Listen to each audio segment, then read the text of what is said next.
can then set you off. So the amygdala is taking in that stuff to detect. It's detecting. So we're going to talk about the amygdala, we're going to talk about the hypothalamus, and we're going to talk about the hippocampus, parts of the brain. So these are all little like nut-sized structures in our brain, and they're all right close to each other.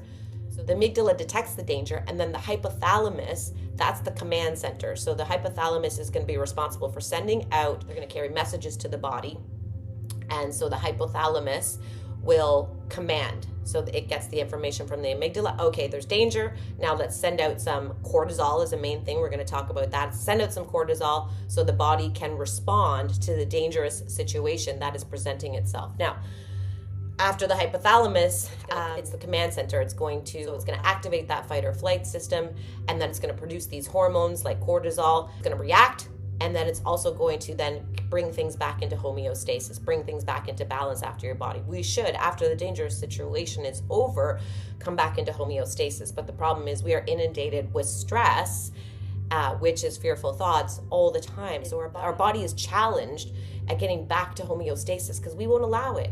We're not doing enough. We've got to really support ourselves and our body and our brain in creating that homeostasis and creating that balance back into our system so we can experience it in our life.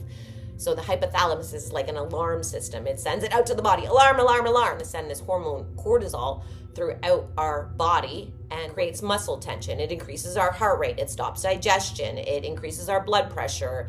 And so because it wants us to run.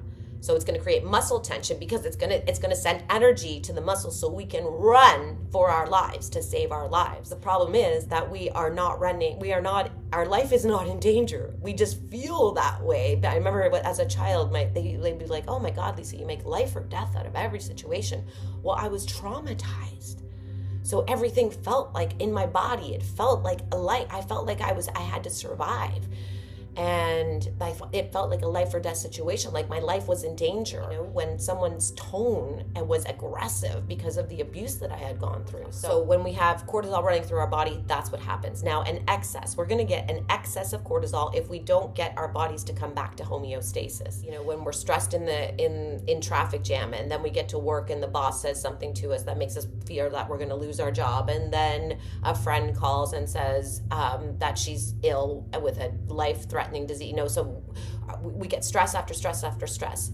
If we're not aware, what am I telling myself? What are the thoughts I'm saying here? Am I telling myself everything is okay, or it's going to be okay, and that I trust higher powers and God, and am I making myself responsible for this? Do I feel like I need to now fix this? And you know, so the body's going to feel all that kind of an energy and keep on producing the cortisol. So when we get an excess amount of cortisol in our body, then we are going to experience things like exhaustion, increased blood pressure, which hypertension, a lot of people are taking pills and medications for their hypertension instead of just being conscious of their mind and their stress. One of the symptoms with excessive cortisol is an increase in weight gain, especially in the face. So if we got that like double chin stuff, and in the belly, the face and the belly.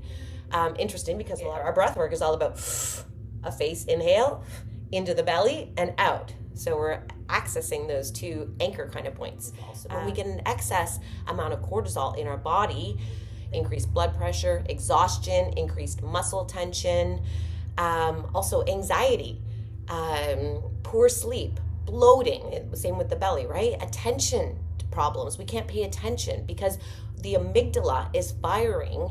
And when the amygdala is firing, the frontal lobe, which is our executive functioning turns off. So we can't think rationally. So we can't concentrate on anything because our body wants to run. It wants to run away to save itself from dying. We're going to have, foggy brains, not thinking clear. We can't focus on anything like attention deficit disorder stuff, anxiety. We're going to feel depressed. We're going to have muddled thinking, slow processing. So we're not processing what's happening. We're not processing information that's coming in a clear way.